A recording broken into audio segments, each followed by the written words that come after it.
Karnataka basically needs, this is for drinking purpose. One of the main important is drinking purpose.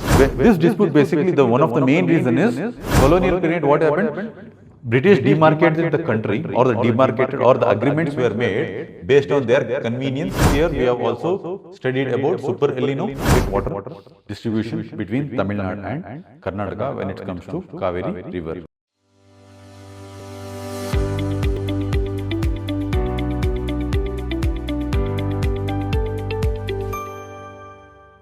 Hi guys, welcome to Believer Science Academy. So today, as you all are aware, there is a conflict regarding interstate water distribution between Tamil Nadu and Karnataka when it comes to Cauvery River. Okay, so this problem has been very persistent.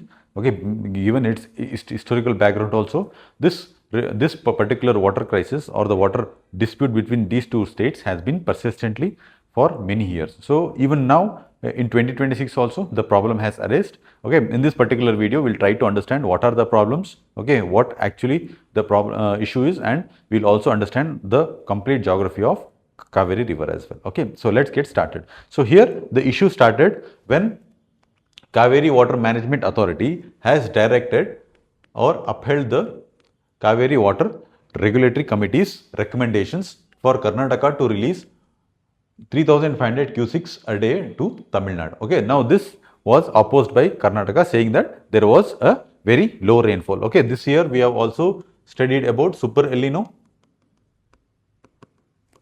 Super El Nino year, this is considered to be a year of Super El Nino. Okay, since there is very less rainfall in Karnataka, so that's why Karnataka is also hesitant to release this particular water. Okay, so this we'll understand this one by one. Okay. Now, if you see why Cauvery is very important, Cauvery is basically providing water to basically 4 states. The majority are 2 states, one is of Karnataka and another one is Tamil Nadu. However, it is providing water for 4 states, water basin. Now, one is of Karnataka, Tamil Nadu, we already know. Apart from this, even Kerala and Puducherry also share the Cauvery water basin. Okay, now you have to understand there is a separate thing. Now, this is main river. Okay, now these are tributaries of Cauvery.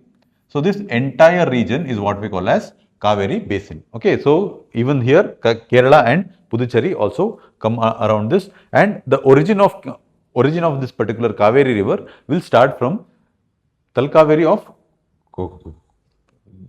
Kodagu district, Talkaveri of Kodagu district, and flows about 800 kilometers. Okay, it will flow 800 kilometers and through Tamil Nadu, and it will drainage in, it will end in Bay of Bengal. Okay, so it will drain in Bay of Bengal, and it has been a lifeline for many because it supports irrigation, drinking water and hydropower facility and livelihood for many of the farmers around them. Okay, so whichever river, okay, so actually there is a saying says that the World War III basically happens because of fighting of water only. Okay, so here also we can say water has been very important for not only for drinking and irrigation purpose. A country's states or a country's economy completely it is dependent on water itself. Okay, so that is the reason why water will become very essential for each and every states or even each and every countries. Okay, so now we'll understand some of the historical background. So see, any let's say for even any issue in India basically has its origin during what colonial period. Okay, during colonial period only these issues. Now in colonial period what happened? British demarcated the country, or the agreements were made based on their convenience.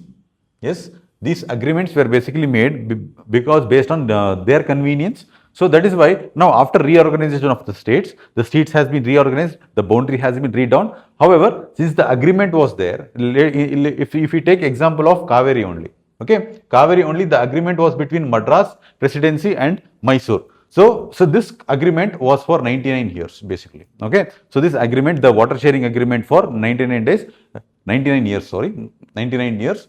Okay, and this word was basically what? Further read on. Okay, so here if you see the timeline of it, the agreement was signed in 1982.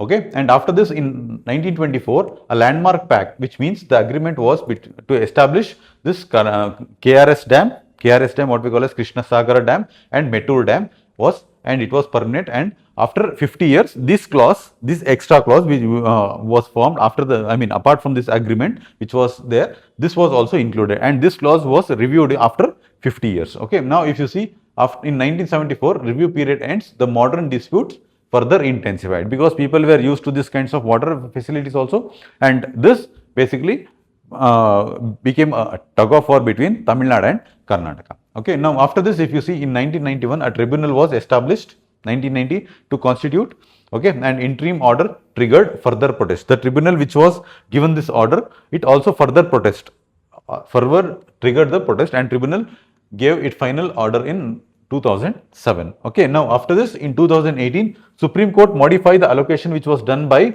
this tribunal, and it gave its own and created a implementation framework. Now we will understand how this Supreme Court basically divided this water between Karnataka and Tamil Nadu. Okay, so under this if you can see, Karnataka will receive, the share of Karnataka was increased from 270 TMC to 284 TMC, accounting for the Bangalore drinking water needs. This was increased because the increasing need of urbanization or increasing need of drinking water facility in Bangalore areas, and for Tamil Nadu it was, the share was reduced from 2019 to 404 TMCs. Okay, now this institutional framework, Supreme Court has directed to establish what?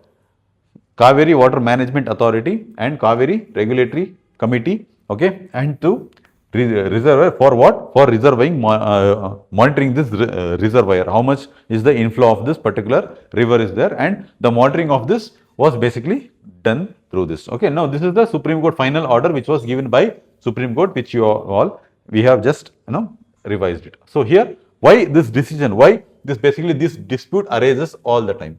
So this dispute basically, the one of the main reason is whenever the main monsoon fails, this basically the disputes will come. Okay, because of since Cauvery river is basically depend on monsoon rainfall also. Okay, so monsoon rainfall. So here what happens is deficit of southwest monsoon. Karnataka reservoir face stressed storage. Okay, here what happens is whenever there is low rainfall, okay, whether it is southwest monsoon or northeast monsoon also, some part of northeast monsoon also, Tamil Nadu will receive some of the rainfall during northeast monsoon as well. So when these kinds of rainfall, this southwest monsoon, if there is any deficit, then it is very difficult for this conflict will basically arise all the times. Okay, now after this, directives.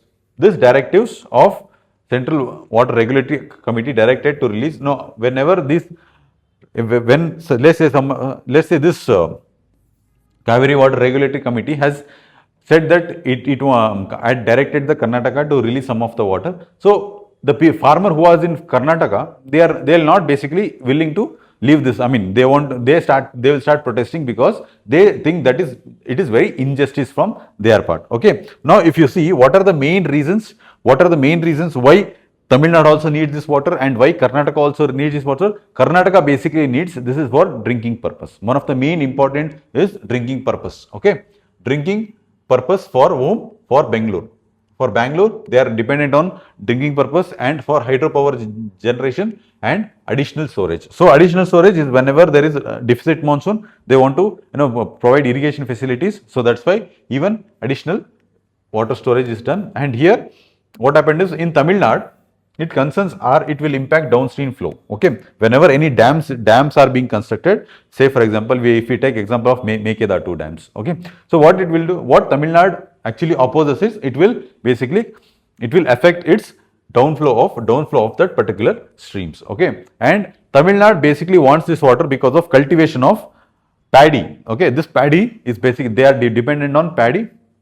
This paddy grower or farmers of paddy growing state, farmer which are dependent on this particular river. Okay, they need for that also, and upstream control over additional storage. Okay, they also say that so upstream will, so basically if you are building more number of dams, the less the water is this particular areas will get. Now what are the other dimensions? Why this dispute keep on repeating? As I told you, one of the most important thing is climate variability. So whenever there is deficit monsoon, they will get very less rainfall, okay, and people of Karnataka is not willing to provide this water because they need for drinking water and other hydropower project irrigation, which we have already seen that. Now, water allocation especially during stressed year. And another thing is urban demand. So, increasing of urbanization has also affected this, and even agriculture pressure. As I told you, the paddy, if you see, this is as peninsular India, the paddy region here, the paddy region of Tamil Nadu is basically dependent on Cauvery River groundwater stress because of increasing urbanization, increasing over usage of groundwater also. There is a reduction on water and political. Apart from this, these are some of the protests are politically motivated as well. Okay, some political parties, they want to, they'll create these kinds of protest rather than doing, rather than having this conversation between the two states. The parties will basically what they'll start this political mobilization also will happen. These are one of the most important topics, most important reasons for dispute for this particular issue. Okay. Now, if you see what we can do actually, one is cooperative river governance, which means data-driven governance. Real-time reservoir data should be sharing and basin widening accounting has to be done between two states also. Data has to be shared by a neutral agencies, should be shared by both the parties and agricultural reform. Okay, rather than depending on only on river, we should also make sure there is crop diversification, okay, climate resistance crop, okay, water resistance crops, okay, these kinds of crop has to be much more focused, and main important thing is cooperative federalism, strengthening Cauvery Water Management Authority's mechanism and scientific disaster sharing formula between the two states. Okay, the cooperation, if there is cooperation between the two states, this problem basically can be solved much more easier and much more fruitfulness will be achieved. Okay, I hope this video was very helpful for you. Thank you so much.